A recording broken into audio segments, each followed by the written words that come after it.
마포 영등포 교구이시죠? 네. 우리의 영혼 속을 촉촉하게 적셔 들어오는 것 같은 찬양을 하나님께 올려주셨습니다. 감사드립니다. 어제도 박수 한 번 더 쳤는데 오늘도 박수 한 번.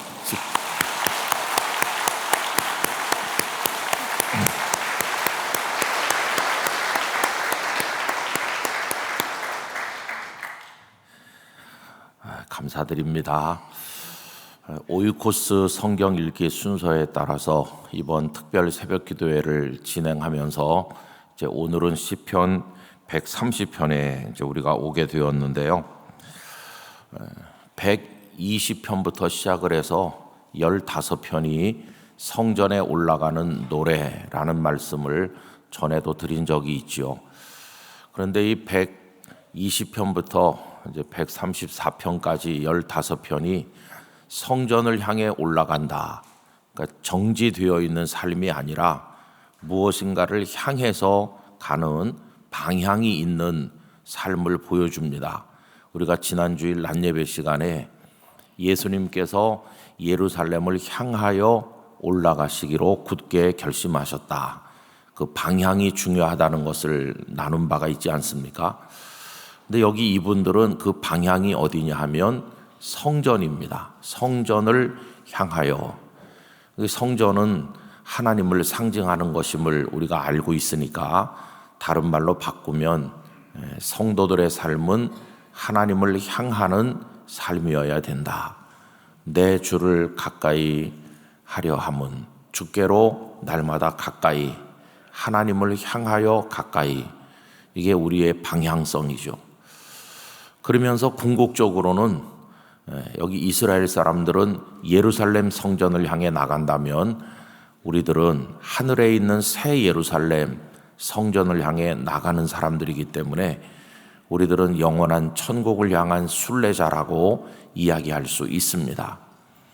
여러분, 우리들은 방랑하는 나그네가 아닙니다. 방랑하는 나그네는 방향성이 없습니다. 오늘은 여기, 내일은 저기, 정처 없이 발길 닿는 대로, 그거는 방황하는 거고, 순례하는 것은 목적지가 또렷하게 있는 것입니다. 그래서 우리들은 다 방향성을 가지는 거죠. 여러분, 세계의 사람들이 긴 세월을 살아오면서 나름대로 여러 가지 철학 같은 것들, 세계관 이런 것들을 가르쳐 왔는데 우리 기독교에만 시작부터 끝이 분명한 그런 인생관, 역사관, 세계관을 가지고 있습니다. 성경 자체가 그렇잖아요. 태초에 이렇게 시작해요. 그게 출발하는 알파 지점입니다. 거기서 출발해서 요한계시록 맨 끝에 가면 모든 게 완성되는 오메가 포인트가 있어요. 맨 끝이 종결되는 순간이죠. 그래서 창세기에서 요한계시록까지, 태초에서 종말까지.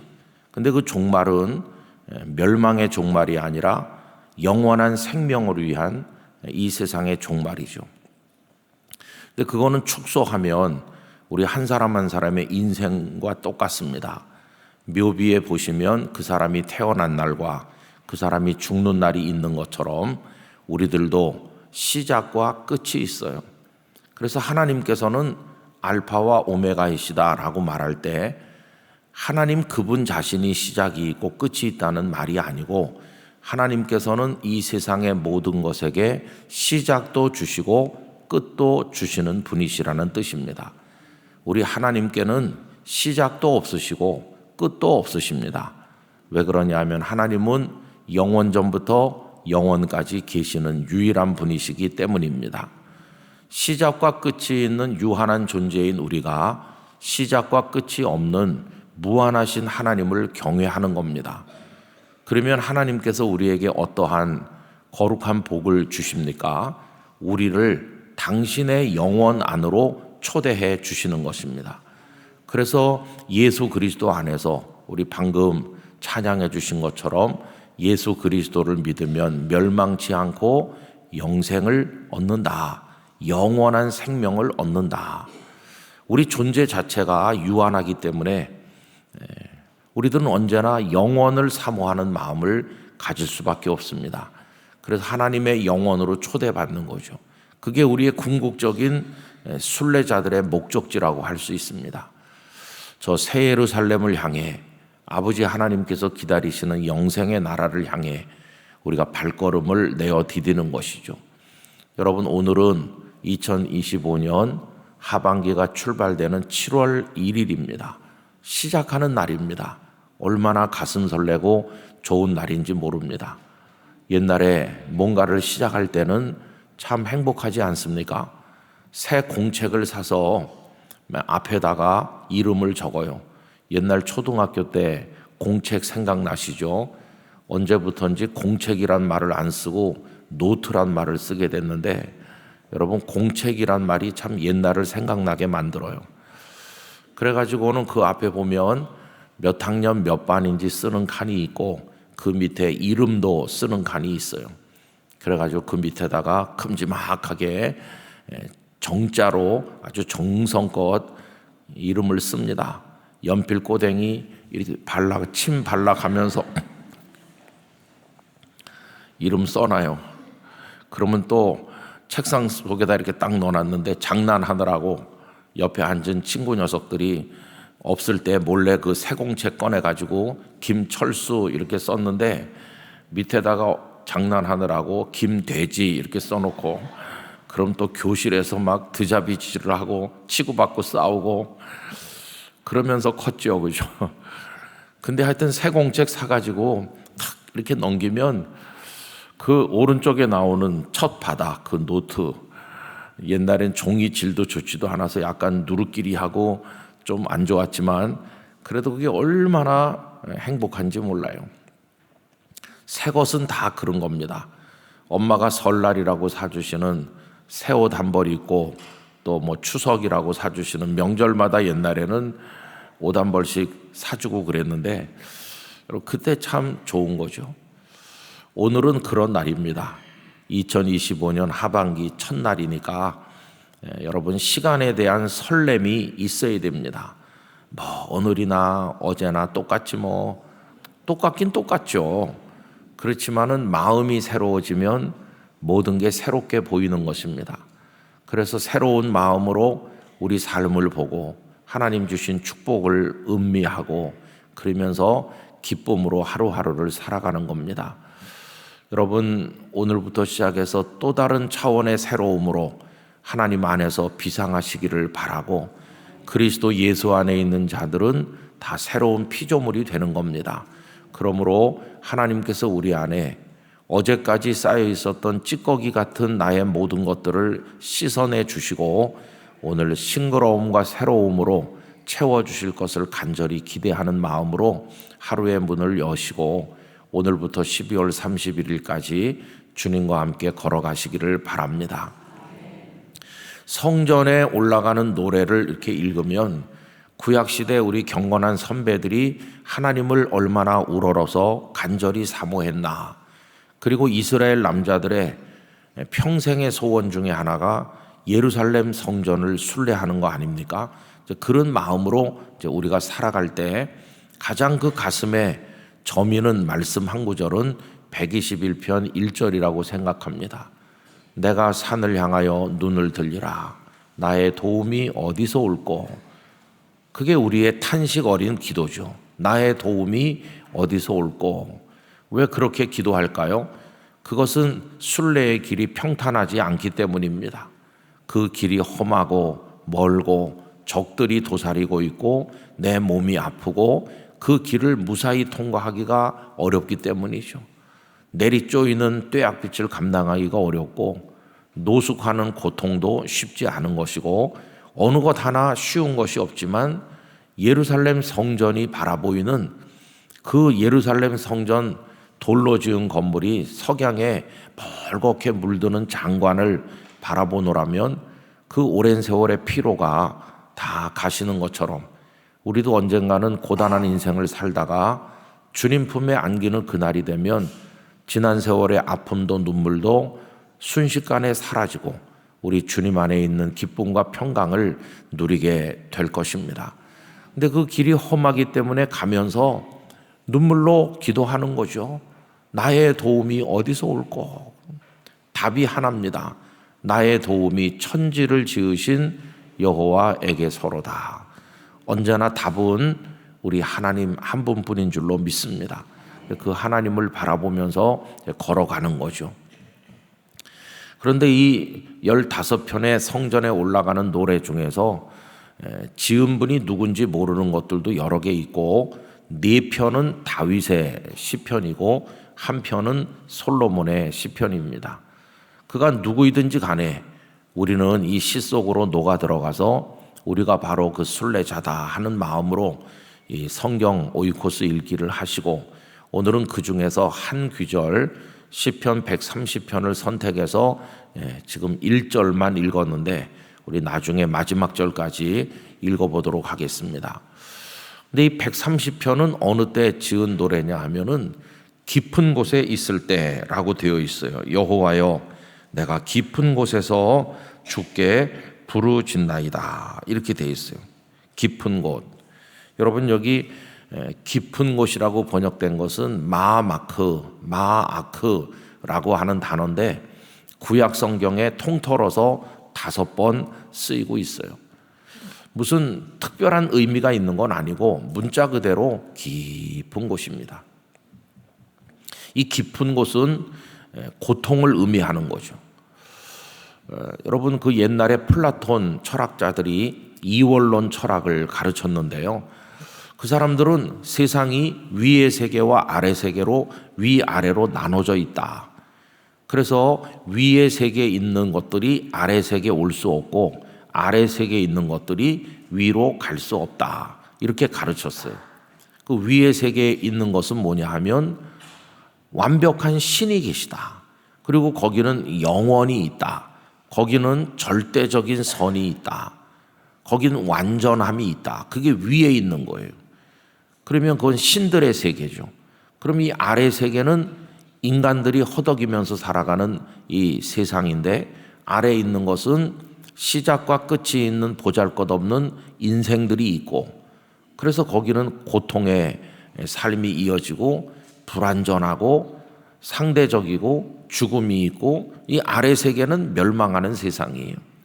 그래서 아래 세계에 살고 있는 인생들의 소망은 저 위의 세계로 올라가는 건데 도저히 올라갈 수가 없는 거죠. 왜 그러냐 하면 위의 세계와 아래 세계 사이에 가로막는 게 있기 때문인데, 그거를 그 사람들은 어비스, 시면이라고 불렀어요. 가장 깊은 바다 같은 시면, 캄캄하고 어둡고 깊은 게 가로막고 있기 때문에 아무리 노력해도 위로 올라갈 수 없다.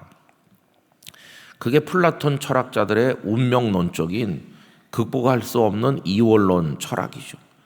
근데 나 같은 인생은 아래 세계에 있기 때문에 저 위의 세계에 가야 절대선, 영원히 있는 그리로 올라갈 수가 있는데 불가능한 거죠. 그럼 구원은 어떻게 받습니까? 구원의 가능성이 없잖아요. 여러분, 구원은 딱 하나입니다. 저 위의 세계에서 손을 내밀어 우리를 건져 올리는 것밖에 없어요. 그런데 그 사람들은 그 시면이 가로막혀 있기 때문에 위의 세계에서도 밑으로 올 수 없다, 그렇게 가르쳤어요. 그게 이원론이거든요. 그런데 그거를 완전히 깨뜨린 것이 뭐냐 하면 우리 예수님의 성육신입니다. 우리 예수님은 지난주일 말씀드린 것처럼 천상에 계셨던 분이잖아요. 하늘 보좌에 계신 분이세요. 거기가 그 사람들의 표현대로 하면 위의 세계 중에서도 가장 높은 곳에 우리 주님께서 계신 건데, 그분이 그 모든 영광의 보좌를 던져버리시고 이 땅 낮은 곳으로 사람의 몸을 입고 내려오신 것이, 그래서 그분은 손을 내밀어서 우리를 끌어올리시는 방식의 구원을 하신 것이 아니고 당신께서 이 땅에 아예 내려오심으로 우리를 구원하시는. 그래서 그 당시 플라톤 철학에 익숙한 사람들은 하나님이 사람이 돼서 땅에 왔다고 하는 이 성육신의 이야기를 도저히 믿을 수 없었어요. 그래서 여러분, 로마 세계 속에 이 복음이 전파될 때 이 복음을 전하는 자들을 정치인들만 핍박한 게 아니고 그 철학자들도 굉장히 핍박했거든요. 철학자들이 기독교 복음을 핍박한 이유는 자기들이 생각하는 철학의 기본 틀, 이 이원론을 깨뜨린다고 생각했기 때문이에요. 그래서 그 1세기, 2세기, 3세기 그때 그 문헌들 보면은 그 당시 이교 철학자들이 얼마나 기독교 복음을 미신이라고, 어리석은 거라고, 말도 안 되는 거라고 공격했나, 그런 자료들을 우리가 볼 수 있거든요. 근데 여러분, 그 사람들이 생각하는 위의 세계와 아래 세계가 막혀 있다고 하는 그런 상식대로 한다면 구원이 없는 거죠. 왜 기독교 복음이 고귀하고 파격적인가 하면 그 모든 어리석은 생각을 파하고 하나님은 친히 사람이 되셔서 우리 속으로 뚫고 들어오셨으니까. 하나님의 뚫고 들어오심, 그게 바로 은혜입니다. 하나님께서는 두꺼운 병실 안에서 고통받고 있는 이에게도 뚫고 들어가신다고 믿습니다. 저는 백혈병을 앓으시면서 골수 이식을 하고 무균실에서 아무도 들어갈 수도 나올 수도 없는 다 모든 소독 장비를 갖춘 의료진만 드나드는 그런 곳에 입원한 환자들을 몇 차례 가본 적이 있습니다. 그래도 제가 목사인데요, 이렇게 하면은 처음엔 안 된다고 하다가 나중에는 다 소독하고 뭐 이상한 옷을 입고 딱 5분입니다. 그러면서 그렇게 들여보내준 적이 있었어요. 들어가서 가만히 보면 문이 이렇게 잠겨 있어서 이분은 여기가 인생의 마지막인 것 같이 느껴질 수도 있겠는데 이 외롭고 고통스러운 방에 내가 5분 왔다 가는 게 무슨 의미가 있나. 주님은 여기 오셔서 이분과 함께하여 주십시오. 그렇게 기도하는 거죠. 주님은 지금도 고통의 깊은 자리에서 눈물 짓고 있는 우리들에게 뚫고 들어오신다고 믿습니다. 그게 복음의 기초인 것이죠. 그래서 이 깊은 곳이라고 하는 것은 뜻밖에도 고통의 장소고 멸망의 장소인 것 같지만 놀랍게도 뚫고 들어오시는 주님을 만나는 은혜의 장소가 되는 것이 은혜의 장소. 우리가 하반기를 시작한다고 낭만적으로 하반기에는 좋은 일만 있을 거야, 애들 말로 룰루랄라 하면서 살 수 있을까요? 하반기에도 이 지구촌에는 계속 전쟁이 이어지고 누군가는 가족이 죽고 누군가는 병에 걸리고 누군가는 고통하고 그럴 거예요. 언젠가 한번 주일 낮예배 시간에 생각했으면 하는 주제가 있는데, 사람들은 세상에 대해서 낙관적 기대를 가지는 이들이 많지만 그러나 성경은 세상을 낙관하지 말라고 얘기하고 있습니다. 세상은 멸망할 세상이다, 이렇게 단정 짓고 있지 좀 지나면 좋아진다 이렇게 말씀하지 않으셨어요. 근데 우리는 그런 기대를 가질 때가 많잖아요. 세상은 멸망할 것입니다. 다시 말하면 한번 돌이킬 수 없는 파국을 경험하고 난 다음에서야 새로운 하늘과 새로운 땅이 주님의 나라가 열리는 것이죠. 성경은 그런 세계관을 보여줘요. 아까도 말씀드린 것처럼 태초에서 종말에 끝나는 거지 이게 영원히 이어지는 게 아니에요. 사람의 인생도 한번 태어나면 죽는 날이 있는 거지 보약 많이 먹고 헬스 많이 하면 계속 사는 게 절대로 아니거든요. 어제도 어떤 목사님 네 분이 먼 곳에서 오셔서 기쁜 만남을 가졌는데 그 목사님 얼굴이 아주 피부도 좋고 좋으셔요. 그리고 참 행복해 보이셔요. 볼 때마다 부러운 목사님이시죠. 그래서 목사님 더 좋아지셨네요. 그리고 가만히 보니까 조금 달라졌더라고요. 그래서 뭐가 달라졌느냐 그랬더니 저보고도 목사님도 빨리 하라고. 그게 뭔지 궁금하시죠? 이걸 약간 올리셨어요, 이렇게. 근데 저도 올릴까 그런 생각도 해요. 왜 그러냐 하면은 자꾸 내려오니까 눈에 들어오는 빛이 줄어들어 가지고 침침한 거예요. 근데 눈이 커지면 빛이 많이 들어와 가지고 보는 게 환하게 보인다 그래요. 그래서 어떻게 올리지 그런 생각도 하기도 하는데 어쨌든 그 목사님 만나니까 좋더라고요. 그래서 이제 저희 내외가 네 분이 참 좋아 보이신다, 건강해 보이신다 이렇게 하니까 그 목사님네 우린 촌에 살면서 운동 많이 하고 뭐 또 이제 신선한 그런 것도 많이 드시고 한참 얘기하면서 우리 보고도 그렇게 하라고 그런 말씀을 이제 하셨거든요. 근데 늙지도 않는 것 같아요. 그런데 여러분, 그런다고 그 목사님이 세상에 영생하시겠어요? 그렇진 않잖아요. 그분도 이제 내년이면 은퇴하시고, 다 사람은 그런 거죠. 우리 인생 자체가 그런 거죠. 그래서 여러분, 나에게는 좋은 일만 있을 거야 라는 그런 기대도 현실적이지 않은 거고, 그 다음에 그때그때마다 모든 게 다 해결될 거라고 기대하는 것도 어떤 때는 믿음인 것 같지만 부족한 믿음이에요. 그래서 주님은 우리에게 뭘 가르쳤느냐 하면은 견디는 걸 가르쳐 주셔요. 나중까지 견디는 자는 구원을 얻을 것이라고 하셨어요. 그래서 여러분, 이 세상에 대해서 값싼 낙관을 가져서는 안 되고 좀 마음을 강하게 먹고 그 깊은 곳을 통과할 수 있는 용기를 준비하는 게 필요해요. 그래서 때때로 우리가 깊은 곳에 내려갈 때 이제 내 인생이 이렇게 무너지는구나 절망하시지 마시고 깊은 곳에서 주님을 만나게 되시기를 바랍니다. 하나님의 은혜는 평탄한 곳에서 경험할 때보다 저 나락에서 경험할 때가 훨씬 더 많은 거예요. 절 보고 와서 뭐 집회를 인도해 달라고 그래가지고 여기저기 가기도 하고 또 주보에다가 실어드리면 성도님들이 또 영상을 보시기도 하고 그런다 그러는데, 근데 뭐 보셔야 별 다른 게 없어요. 여러분 그렇게 애써서 보시지 않아도 돼요. 맨날 똑같은 얘기 하는 겁니다. 우리 교회에서 했던 얘기 저 교회에서 하고 뭐 맨날 똑같은 얘기죠. 어떤 분이 농담 반 진담 반으로 우리 목사님 설교는 본문 제목은 다른데 결론은 맨날 똑같아요.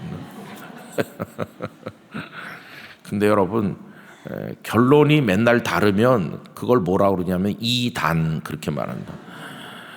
이자는 다르다 그런 뜻이고 단은 끝단이거든요. 처음에는 비슷한 것 같은데 끝에 가보면 영 달라져요. 그래서 끝에 가면 어느 정도 달라지냐 하면은 천국과 지옥만큼 달라지는 거예요. 이단이 그래서 무서운 겁니다. 그런데 끝이 맨날 똑같은 거, 그게 진리입니다. 여러분, 우리가 뭘로 시작하든 어떤 분은 형통하고 편안하고 건강하고 어떤 분은 고통스럽고 아프고 힘들고 시작이 다 달라도 우리의 결론은 끝이 똑같아요.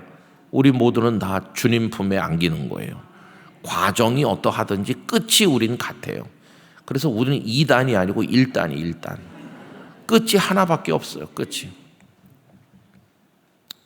그러니까 뭐 목사가 하는 얘기도 다 똑같죠. 제 아내가 저보고 맨날 했던 얘기 좀 그만하세요 그러는데, 맨날 했던 얘기를 뭐 나만 계속하나. 사도 바울도 맨날 똑같은 얘기 계속해요. 바울이 BCD 안디옥에서도 설교하고 여기저기서 사도행전에 보면 설교했는데 맨날 똑같아요. 바울이 그렇게 공부도 많이 하고 그랬는데 하는 얘기가 맨날 예수님 얘기밖에 없고 다메섹에 가다가 떨어진 얘기밖에 없고 그런 거죠 뭐. 여러분, 바울 전체 생애 중에서 가장 깊은 곳이 어디였을까요? 다메섹으로 가다가 굴러 떨어져서 눈이 멀어버리고 더듬거리면서 바닥에 엎드러졌을 때, 그게 바울의 인생 중에 가장 깊은 데 떨어졌던 때라고 할 수 있어요. 근데 바울이 바울 된 건 그것 때문이에요.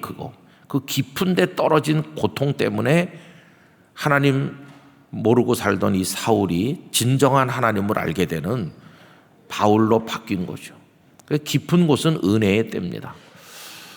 제가 이제 설교를 해보면 여러분, 제가 이렇게요 아무 걱정 없이 잘 지내고 있습니다, 부러우시죠? 그런 얘기하면 아무도 아멘 안 해요. 근데 제가 많이 아팠던 얘기도 하고 힘들었던 얘기도 하고 희망 없었던 얘기도 하면서 그 속에서 만난 하나님을 얘기하면 성도들이 울기도 하고 아멘도 하고 그래요. 그래서 제가 깨달았어요. 하나님은 깊은 곳에 있을 때 다가오시는구나. 깊은 곳은 은혜의 자리입니다. 이 130편 시인도 깊은 곳에서 뭘 한다고 그랬습니까? 부르짖었다고 그러잖아요. 부르짖었다. 여러분 130편 1절 다시 한번 다 같이 읽읍시다. 여호와여 내가 깊은 곳에서 주께 부르짖었나이다. 우리 영락교회 성도들께서 때때로 깊은 곳에 있을 때 거기가 기도의 자리 되시기 바랍니다. 내가 부르짖었습니다.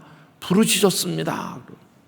아까 불렀던 찬송가 여러분 얼마나 가사에 집중하시면서 불렀는지 모르겠는데 아까 불렀던 내가 깊은 곳에서 요 130편을 가사로 만든 찬송인 걸 아세요?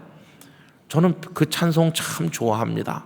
왜냐하면 이 130편을 좋아하기 때문에 그 찬송도 좋아요. 근데 여러분 그 찬송을 그렇게 가사를 정리한 분이 누군지 보셨나요? 놀랍게도 종교개혁자 마틴 루터입니다. 루터. 이건 뭘 말해주느냐 하면은 루터도 그 놀라운 하나님의 은혜, 믿음으로 구원받는 진리 이런 것들을 캐톨릭 교회의 핍박과 죽음의 위협 앞에 파문당하면서 버텨냈는데 그분도 깊은 곳에서 고통 많이 받았거든요. 그러면서 이 130편을 사랑하게 되셨고 그래서 그걸로 가사를 삼아서 시를 쓰고 그게 찬송가가 되어서 오늘 우리 입에서 하나님께 올려지게 된 것이에요. 우리 믿음의 선배들 다 깊은 곳을 경험했던 분들이에요. 그 깊은 곳에 내려갈수록 거기서 탄력을 받아서 더 높이 비상할 힘을 가지게 되는 것이에요. 그래서 깊은 곳은 결코 나쁜 곳은 아니다 하는 걸 알 수 있어요. 그러면 깊은 곳은 어딜까요? 여러분 대개 우리가 인생을 일반적으로 살면서 겪게 되는 깊은 곳 중에 대표적인 것은 질병의 자리라고 생각합니다. 사람이 제일 힘들어할 때 중에 하나가 아플 때죠. 그것도 또 뭐 가벼운 병이 아닐 때, 만성질환. 병원에서 의사 선생님이 이거는 치료법이 없습니다. 그냥 참으시고 운동하시면서 견뎌내면서 지나시는 방법밖에 없습니다. 제가 전에 알았던 어떤 분도 뭐 온갖 병원에 다 다녔는데 왜 아픈지 모른대요. 하여튼 모든 검사 결과는 정상이라고 합니다. 그런데 아침에 깨면 오전 몇 시간은 잘 일어나지도 못할 만큼 머리끝부터 발끝까지 아픈데 막 견디기 어떤 때 눈물이 막 나올 정도로 온몸이 아프다 그래요. 왜 아픈지 모르니 더 막 좀 안 된 말로 미칠 지경이죠. 그러다가 막 이렇게 몸을 움직이고 막 고통을 참고 어떤 때 비명이 나오고 주여 그러면서 막 이렇게 해서 몸을 학대하듯 움직여갖고 땀이 좀 날 만큼 움직이면 서서히 통증이 좀 줄어들면서 그리고 오후에는 또 나가서 활동도 하고 그거를 의사 선생님이 치료법이 없다 그러니까 얼마나 그분이 힘들겠어요. 이제는 하늘나라에 가셨지만은 여러분 그분이 하늘나라에 가셨을 때 그 가족들이 우리 아버지 이젠 안 아픈 데로 가셨다 그렇게 얘기하는 걸 들었습니다. 근데 그분이 그렇게 고통스럽게 힘들게 살았기 때문에 그분의 간증이 뭐가 있냐 하면은 나는 그래서 매일 주님과 함께 했다.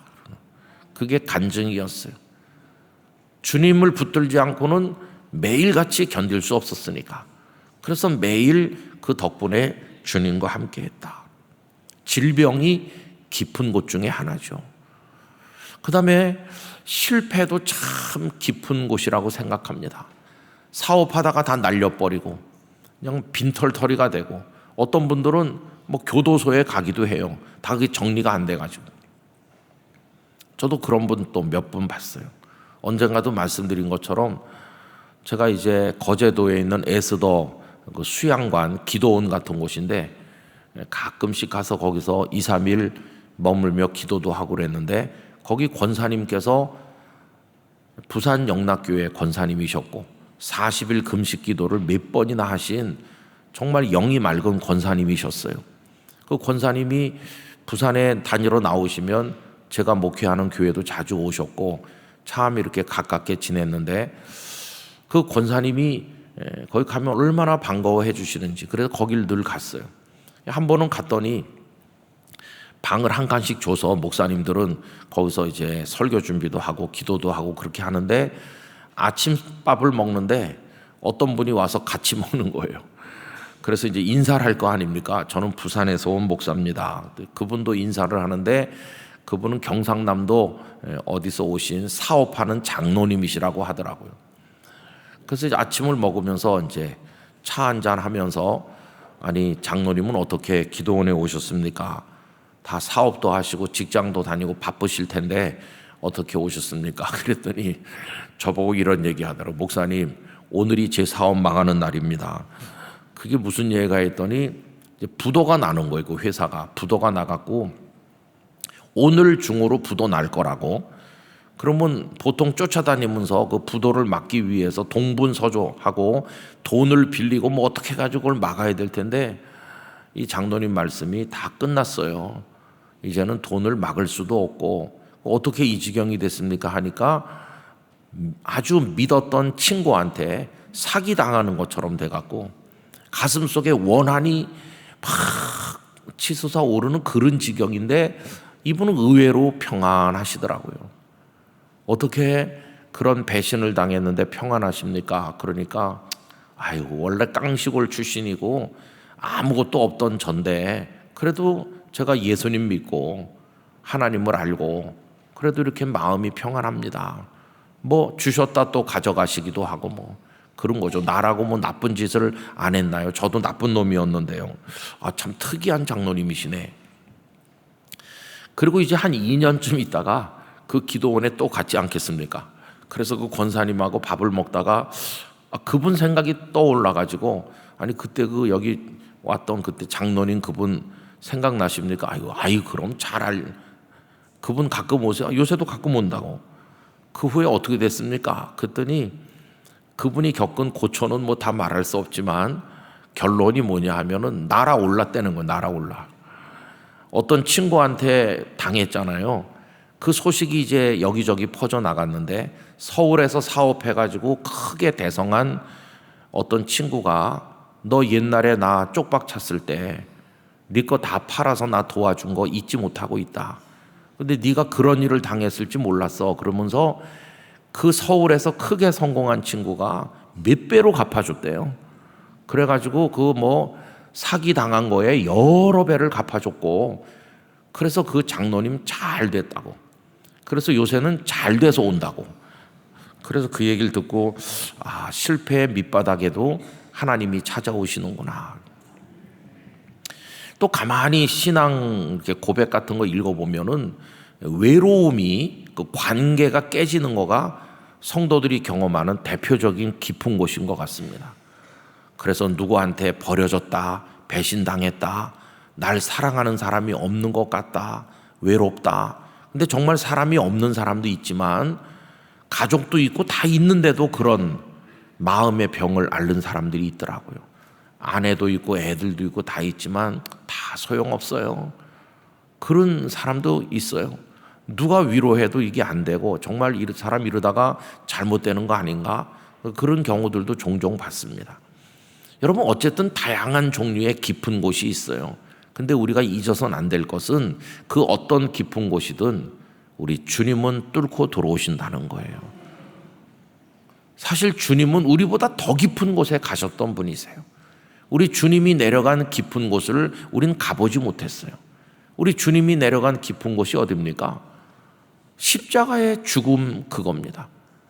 아니 주님의 십자가가 우리보다 더 깊은 곳이었다고 말하는 이유는 뭐냐 하면 우리는 십자가에 달려본 적이 없잖아요. 고통을 겪고도 십자가의 고통만한 고통은 아직 또 앞으로도 겪지 않을 거예요.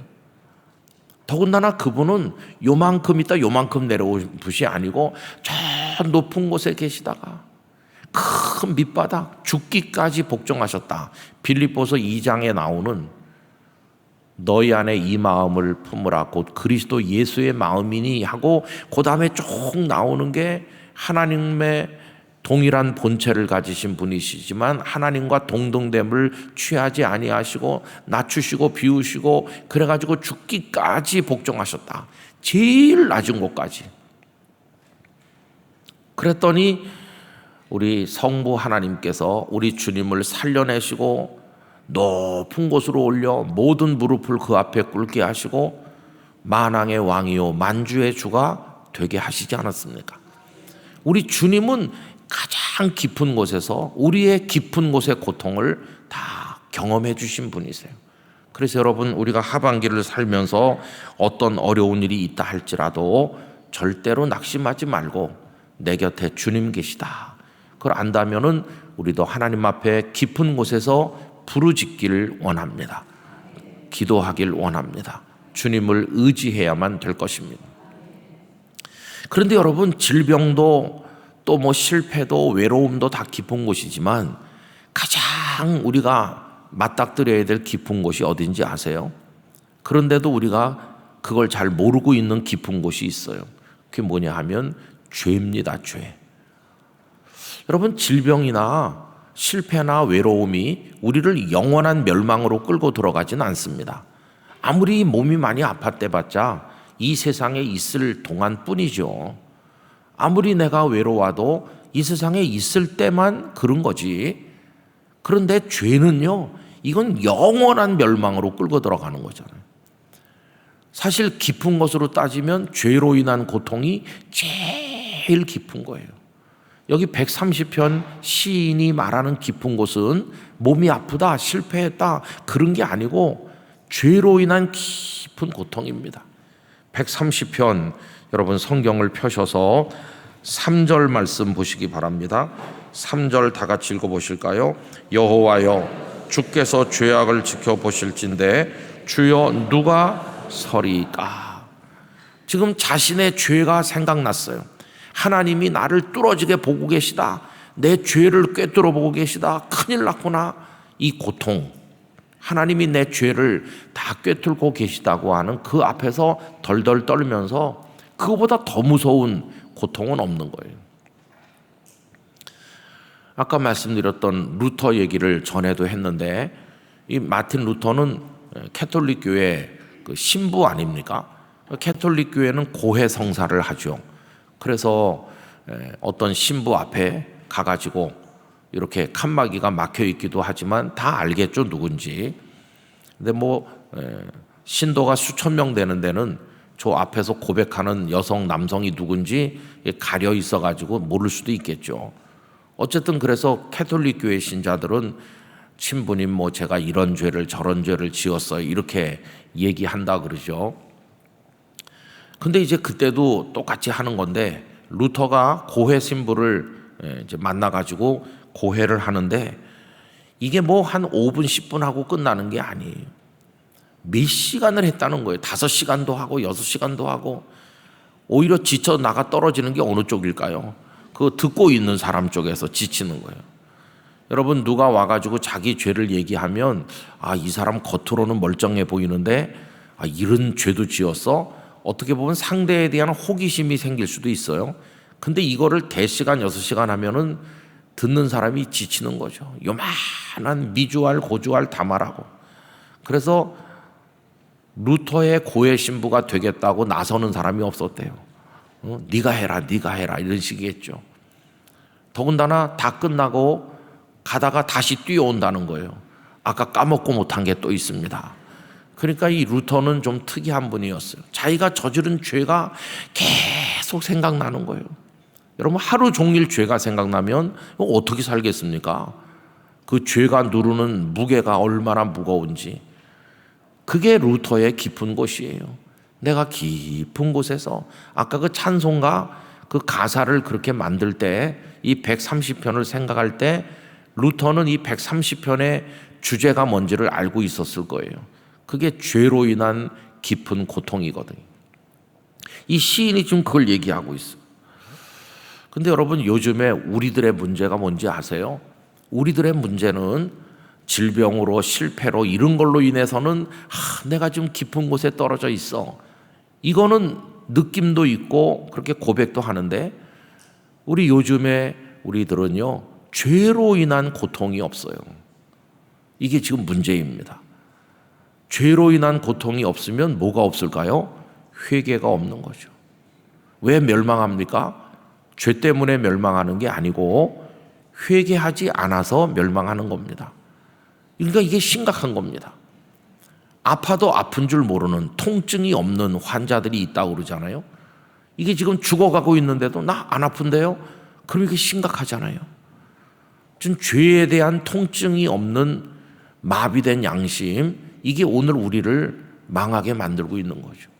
근데 여기 이 시인은 아주 예민한 고통을 겪고 있는 거예요. 여러분, 저는 우리가 깊은 곳을 경험해야 되는데 딴 거보다 죄에 대한 고통을 경험해야 된다고 생각합니다. 그래야 회개가 나오는 거죠. 요나서 1장에 보면 요나가 너 니느웨에 가서 말씀 전해라. 그러니까 뻔뻔하게 하나님을 거역하죠. 다시스로 가는 배를 탔어요. 그런데 거기 보면 그는 기도 같은 거 안 합니다. 배 밑바닥에 내려가서 쿨쿨 자고 있는 거예요. 아니, 하나님의 명령을 어기고 도망가면 불편하고 마음이 불안해서라도 잠이 안 올 건데 깊은 잠을 자는 거 보면은 선원들이 와서 깨우면서 지금 잠잘 때가 아니다. 풍랑을 만났어. 그런데도 자고 있었던 그를 보면 야, 이렇게 둔할 수가 있나. 그 1장의 요나는 참 이상한 사람이에요. 근데 2장의 요나는 기도하는 사람으로 바뀌었어요. 2장의 요나 어떻게 갑자기 기도하는 사람으로 바뀌었나. 깊은 곳에 떨어졌거든요. 하나님께서 선원들을 통해 그를 바다에 던지셨고 물고기가 그를 삼켜서 물고기 뱃속에 들어갔는데 거기가 깊은 곳이에요. 요나서 2장 1절, 요나가 물고기 뱃속에서 그의 하나님 여호와께 기도하여 이르되, 생판 기도하지 않던 사람이 기도하는 사람으로 바뀌었어요. 우리도 그렇죠. 멀쩡하게 살 때는 기도를 안 하다가 뭔가 고통이 오면 그때 기도하는 사람이 대부분이잖아요. 내가 받는 고난으로 말미암아 여호와께 불러 아뢰었더니, 고난 때문에 기도하게 되었다는 거죠. 주께서 내게 응답하셨고 내가 스올의 뱃속에서, 이 물고기 뱃속을 이번에는 스올의 뱃속이라고 그러는데, 스올은 죽음의 자리, 무덤, 멸망, 그걸 말하잖아요. 멸망의 깊은 뱃속에 떨어진 거죠. 거기서 부르짖었더니 주께서 내 음성을 들으셨나이다. 요나서 2장 3절, 주께서 나를 깊음 속 바다 가운데 던지셨으므로, 거기도 깊음이 나오잖아요. 요나도 깊은 곳에 있을 때 자기 죄를, 하나님의 명령을 어긴 죄를 깨닫게 되었고, 그때서야 하나님 앞에 회개하는 기도를 드리게 되었고, 물고기가 그를 육지로 토해내므로 다시 니느웨로 갈 수 있게 된 것이죠. 그래서 여러분, 이 시인이 지금 죄 가운데서 고통하고 있구나. 여러분, 씻지 않고 새 옷을 입는 거는 찜찜한 겁니다. 아무리 그 옷이 고가의 좋은 새 옷이라도 씻지 않고 땀범벅이 되고 흙범벅이 된 채로 새 옷 입고 길바닥에 나가는 사람은 아무도 없습니다. 새 옷을 입기 전에 반드시 해야 될 것은 깨끗이 씻는 겁니다. 이 하반기 6달, 오늘 7월 1일부터 이 하반기 6달은 새 옷과 같은 시간입니다. 그러려면 새 옷을 입기 전에 먼저 씻어야 되겠죠. 그래서 저는 오늘 새벽에 하나님의 거룩하신 은혜 가운데 예수님의 보혈로 우리가 씻김 받기를 원합니다. 깨끗해지길 원합니다.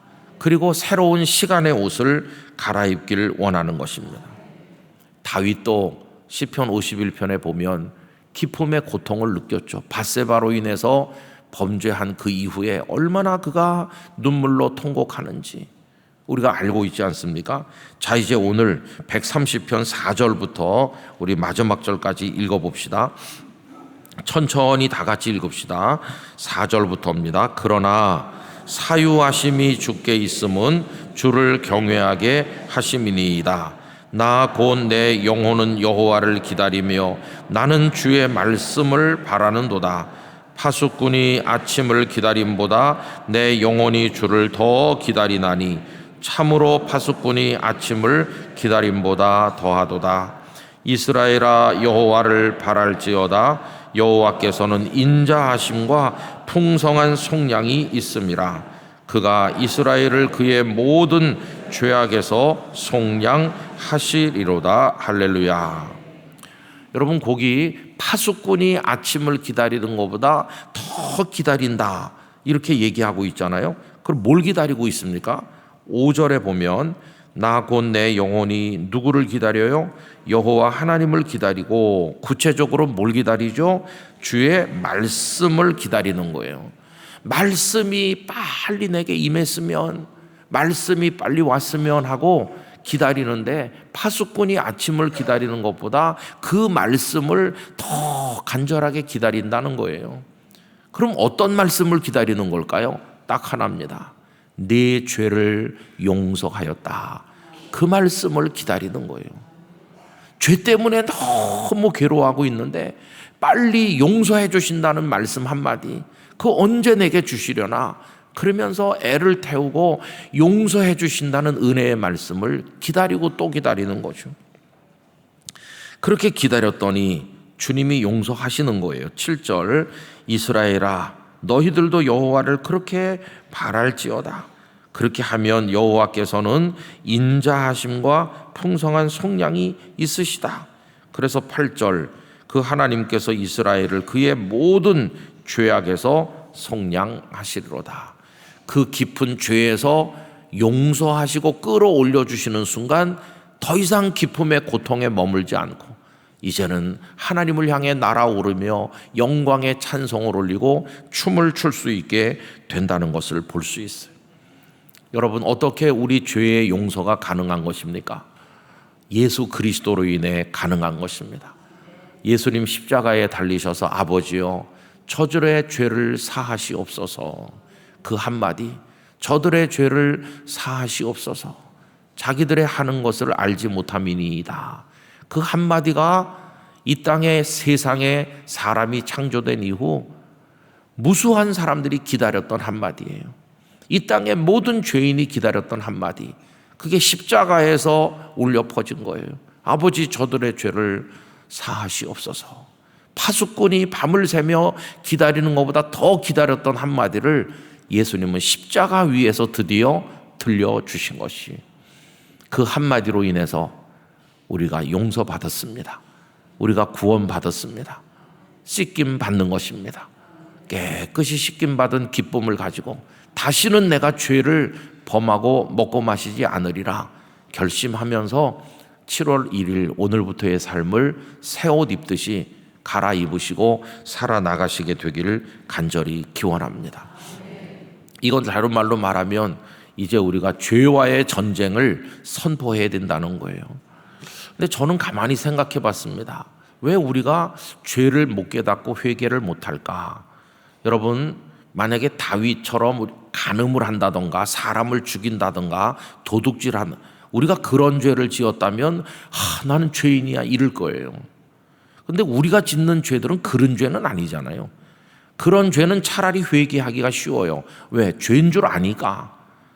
근데 요즘에 왜 우리가 회개를 안 하냐 하면은 우리가 하는 생각이나 말이나 행동이 죄가 아닌 것처럼 여겨지니까, 내가 뭐 죄를 지었나? 그러니까 회개도 없는 거예요. 그럼 왜 자기가 죄인인 줄 모를까요? 내 생각이 이미 굳어져 가지고 내가 이런 말 하는 거, 그건 뭐 다 하는 말인데, 이런 것 때문에 그게 죄인 줄 모르는 거예요. 더군다나 누구한테 당했다고 하는 억울함과 섭섭함, 이건 정당방위지, 그 사람이 나한테 얼마나 심하게 욕했는데 내가 가서 한마디 퍼본 게 뭐 죄인가? 그 사람 나보다 더해. 그렇게 생각하니까 죄라고 생각하지 않아요. 그러나 죄는 그 사람 앞에서 짓는 게 아니라 하나님 앞에서 짓는 것이거든요. 하나님은 너 그거 죄다 그러시는데, 하나님 저 사람이 먼저 했어요.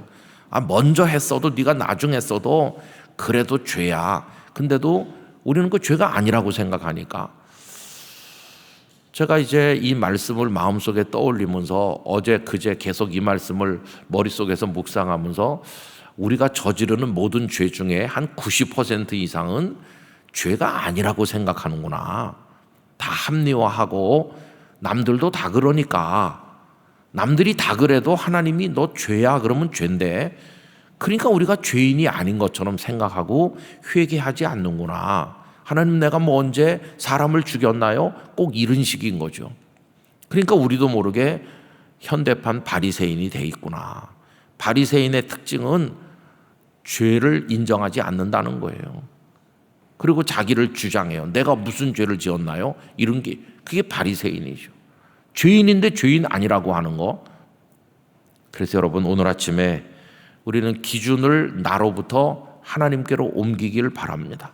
하나님의 말씀이 기준 되길 원합니다. 하나님의 말씀이 캐논, 정경이거든요. 기준이거든요.